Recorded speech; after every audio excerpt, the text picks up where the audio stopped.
Life میں کوئی short cut نہیں ہوتا اور سب کچھ پرچی ہی نہیں ہوتا۔ اگر میں مایوس ہو چکا ہوتا تو آج میں یہاں نہ ہوتا۔ یہ کہانی ہے ایک 27 سالہ نوجوان کی جو والی میں 5 جولائی 1996 کو پیدا ہوئے۔ اس کے بعد اپنی ابتدائی اور ہائر سیکنڈری ایجوکیشن انہوں نے حاصل کی۔ ان کو کھیل کے ساتھ ایسا لگاؤ تھا کہ ان کے راستے میں کوئی چیز آڑے نہیں آ سکتی تھی۔ بات کرتے ہیں پاکستان کے لیے انڈر 19 میں پہلی بار 2014 اور 15 میں انہوں نے کھیلا۔ پھر 4 سال کسی نے کوئی ہاتھ پلہ نہیں پکڑا۔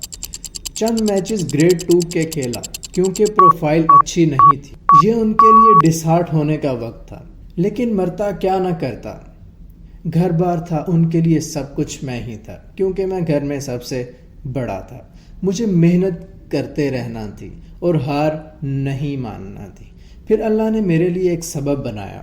ایک بندہ ہمارے کلب میں آیا ہوا تھا جو آسٹریلیا سے تھا۔ اس نے کہا کہ میں آپ کو آسٹریلیا واپس جا کر لیٹر بھیجوں گا۔ میں سمجھا یہ بھی ہمارے پاکستانیوں جیسا یا ایشینز کی طرح لارے ہی لگائے گا، لیکن جا کر اس نے واقعی کلب کی طرف سے لیٹر بھجوا دیا، جو کہ میرے لیے یہ کسی کے لیے بھی کسی حیرانی سے کم نہیں تھا، خاص طور پر میرے اور میری فیملی کے لیے۔ اس نے کہا کہ ایکسپیرینس بھی ہو جائے گا اور اگر سب اچھا رہا تو سیٹل ہونے کا موقع بھی ہوگا۔ تو میں نے اپنے گھر والوں سے بات چیت شروع کی۔ اس نے جب لیٹر بھیجا، کلب والوں کے ساتھ بات شروع ہوئی۔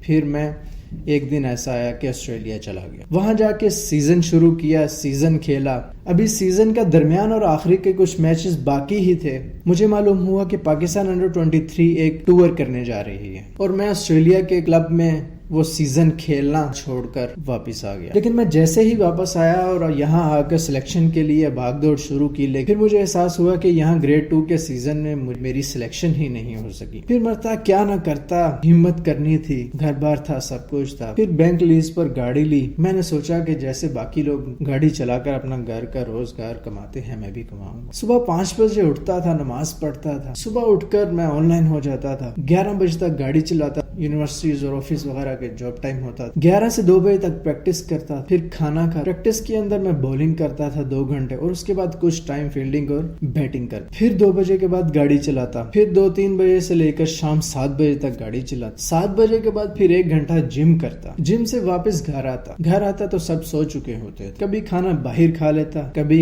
گھر اگر ہوتا تو کھا لیتا، ورنہ ویسے ہی سو جاتا۔ یہ میری زندگی کا سفر تھا۔ پہلی بار 2022 میں انگلینڈ کے خلاف T20 میں ڈیبیو۔ آخری میچ 30 ستمبر 2022 کو انگلینڈ کے خلاف T20 میچ کھیلا۔ پھر نیچے کھیلتا رہا۔ 2022 میں پہلی بار پشاور زلمی کی طرف سے پریزنٹ ہوا اور ساتھ میں بڑے نام جیسے ڈیرن سیمی اور ایسے بڑے بڑے ناموں کے ساتھ ایکسپیرینس شیئر کرنے کا موقع ملا۔ پھر یوں آخرکار عامر جمال کو آسٹریلیا کی ٹیسٹ سیریز کے لیے سلیکٹ کیا گیا اور تیسرے میچ میں ان کو اپنی پرفارمنس دکھانے کا موقع ملا، جس میں انہوں نے جارحانہ بلے بازی کرتے ہوئے اور گیند بازی کرتے ہوئے اپنا لوہا منوایا اور کل ملا کر تیسرے ٹیسٹ میچ میں 100 رنز کیے۔ پہلی اننگز میں 82، دوسری اننگز میں 18 رنز کیے، کل ملا کے 100 رنز کیے اور 7 سے زیادہ وکٹس حاصل کی۔ یوں پاکستان کو ایک ابھرتا ہوا ستارہ دیر سہی مگر درست ملا۔ نیکسٹ ویڈیو کے لیے اجازت دیجیے، تب ہماری ویڈیو کو لائک کریں، سبسکرائب کریں اور شیئر کریں۔